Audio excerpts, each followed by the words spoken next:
Feeling a bit bummed out after summer? It's totally normal, it happens to me too. But I found an easy and delicious way to boost my mood in no time. Make it easy!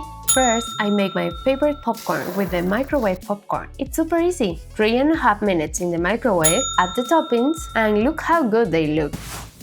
Did you know that chocolate releases endorphin, the hormone that makes you feel good? That's why my mug cake is always a hit. You will need an egg, oil, sugar, salt, milk, baking powder, cocoa and flour. Mix well and add chocolate to melt. 1 minute in the microwave and that's it. And to top it up, a nice iced tea.